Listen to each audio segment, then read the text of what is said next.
Hallo Fritz, vielen Dank erstmal, dass du dir heute die Zeit nimmst. Der Krieg zwischen Russland und der Ukraine beschäftigt die Menschen extrem im Moment. Ja. Und du als Konfliktforscher bist sehr erfahren in der Thematik und bist insbesondere bekannt durch die verschiedenen Eskalationsstufen, die du identifiziert hast. Ja. Und eine davon heißt gemeinsam in den Abgrund. Ja, das ist schon relativ am Ende. Ja. Ja. Wie schätzt du das Ganze ein, wenn wir uns den Krieg anschauen? Wo befinden sich die beiden Länder miteinander? Und vielleicht noch wichtiger, gibt es einen Weg, dort wieder rauszukommen? Im Augenblick, wenn wir nur auf Russland und die Ukraine schauen, ist es so, dass es Eskalationsstufe 7 ist.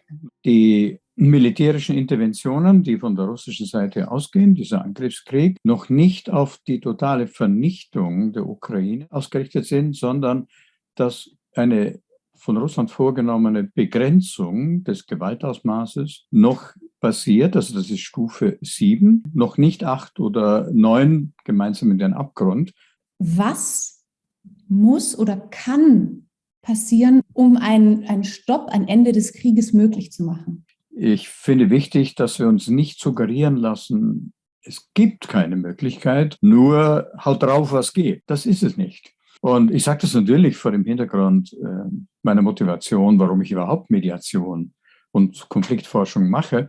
Aber dass jetzt auch auf Seiten der EU ein gewisses Panikverhalten auftritt, sowas wie Hochrüsten, Hochrüsten, Hochrüsten, weil natürlich auf russischer Seite ein hochgerüstetes Land als Invasor da aktiv ist. Das Hochrüsten, es ist psychologisch verständlich, aber es ist keine einzige Lösung. Die Lösungen bestehen vielmehr in Staatengemeinschaft, die präventiv und Aktionen mit Interventionen, Sanktionen aktiv wird. Dafür ist ja auch die UNO gegründet worden. In solchen Zeiten vergisst man eigentlich, dass geschichtlich nachweisbar bis jetzt der Rüstungswettlauf noch nie Kriege verhindert hat, sondern sie paradoxerweise sogar provoziert hat. Das ist wirklich ein Problem. Konkrete Alternative dazu, wie sähe die aus? Es ist etwas im Gange, was in Versailles mit dem Treffen da auf europäischer Ebene stattfindet. Etwas, was schon länger nötig gewesen wäre. Eine Besinnung auf eine neue globale Friedensordnung und Sicherheitsarchitektur. Was seinerzeit mit der Gründung der Vereinten Nationen geschehen ist oder vorher mit dem Völkerbund nach dem Fiasko des Ersten Weltkrieges. Staatengemeinschaft, die präventiv und im Ernstfall dann auch mit Aktionen, mit Interventionen, Sanktionen aktiv wird.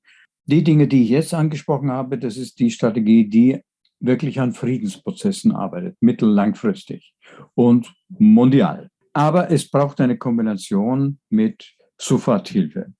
Ja, es brennt. Ja? Wie im Jahr 2001 Putin im Deutschen Bundestag eine Rede gehalten hat, für die er Standing Ovations gekriegt hat, weil er sich da positioniert hat als ein Reformpräsident und einer, der an der Partnerschaft interessiert ist. Im Gespräch hat hier die NATO das Wort gebrochen, dieses mündliche Versprechen, auf das Gorbatschow immer wieder hingewiesen hat und auch andere. Es gab eine mündliche Zusage, dass nicht einfach so nur die Osterweiterung der NATO vorangetrieben wird, weil das Russland als bedrohlich erleben könnte. Wenn ich das weiterfasse, ich sage Ost-West, wenn ich so generalisierend West sage, einerseits die NATO damit gemeint ist, andererseits die USA im Besonderen, drittens die EU auch noch. Und das ist eine ganz verwirrende Gemengelage. Wer ist eigentlich auf westlicher Seite wie engagiert und so weiter. Also wenn ich den Konflikt anschaue, dann wird der auf dem Boden der Ukraine ausgetragen und wenn ich es sehr krass formuliere, hat eigentlich die russische Regierung die Ukraine in Geiselhaft genommen, um etwas zu erzwingen, was über das regionale Thema, also Ostgrenze Ukraine, Westgrenze Russlands, über das hinausgeht. Ich weiß, dass in Deutschland Gerhard Schröder zur Persona non grata erklärt worden ist.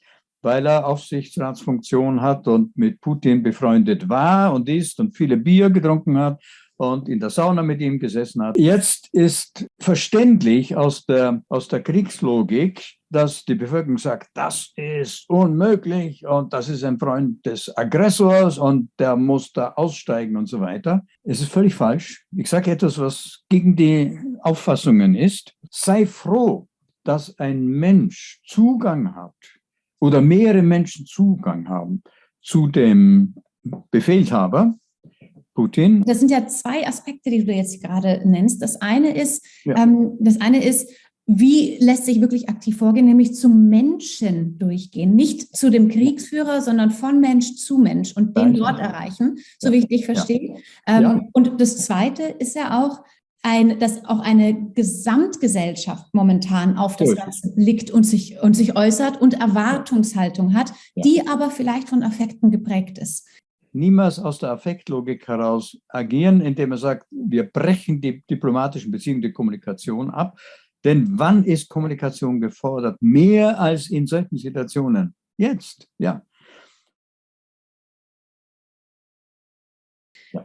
Und das wäre jetzt wirklich für mich auch nochmal, oder vielleicht auch für alle, die das hier sehen, sehr spannend. Wie können wir denn als Individuen damit anders umgehen, damit wir nicht zur Eskalation, sondern eigentlich eher zu einer Deeskalation beitragen? Was können wir als einfache Bürgerinnen und Bürger tun, aus ehrlicher und nicht eigeninteressensgesteuerter Haltung, sich für Frieden einzusetzen, aber nicht mit Vorwürfen, obwohl natürlich die Völkerrechtslage eindeutig ist. Ja, aber es führt nicht weiter.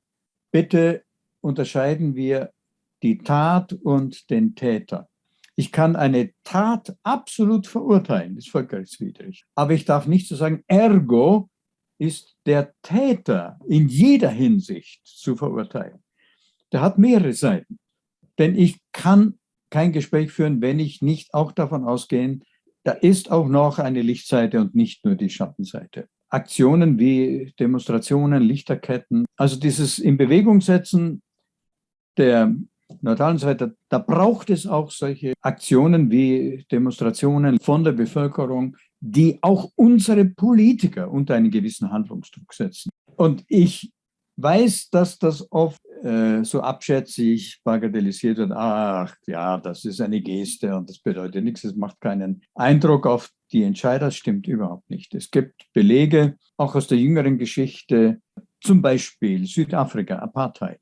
Die ganzen moralischen Appelle, die weltweit im Gange waren, zusätzlich zu den Embargo-Entscheidungen der Vereinten Nationen, dass die von der damaligen wirklich stocksteifen Apartheidsregierung mit großem Interesse verfolgt wurden und die ganze schlussendlich Freilassung von Nelson Mandela mit den Unterschriftenaktionen ist zu einem ganz großen Teil auf diese moralischen Aktionen weltweit zurückzuführen. Das ist heute unumstritten. Ich nehme aus unserem Gespräch sehr viel Hoffnung mit, muss ich sagen. Ja. Hoffnung dahingehend, dass es sich gezeigt hat in der Vergangenheit, dass Gespräche Frieden möglich machen können, dass wir noch nicht in einer Eskalationsstufe sind, die wirklich alle und alles und die ganze Welt mit in den Abgrund reißt, sondern dass es noch die Möglichkeit gibt, miteinander in Austausch zu gehen und dass die Menschen, jeder für sich, die Chance hat, darin zu unterstützen. Ja. Und wir leben heute, und das ist der Unterschied zu früheren Konflikten, wir leben heute in einer Welt, in der wir durch das Internet derart schnell vernetzt sind, dass es sich auch ermöglichen lässt, dass jeder Mensch als Individuum sich vernetzt und positiv, konstruktiv für den Frieden einsteht.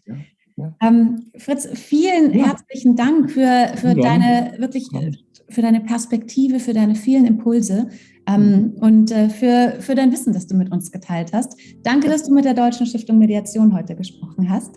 Ja, ich danke dir. Ja. Und ich hoffe, dass diejenigen, die hören, auch tatsächlich oder die es sehen, ermutigt werden und sich nicht suggerieren lassen, ach, was willst du denn, ja? Du bist ja unbedeutend. Wir können was verändern. Ja, können was, ja.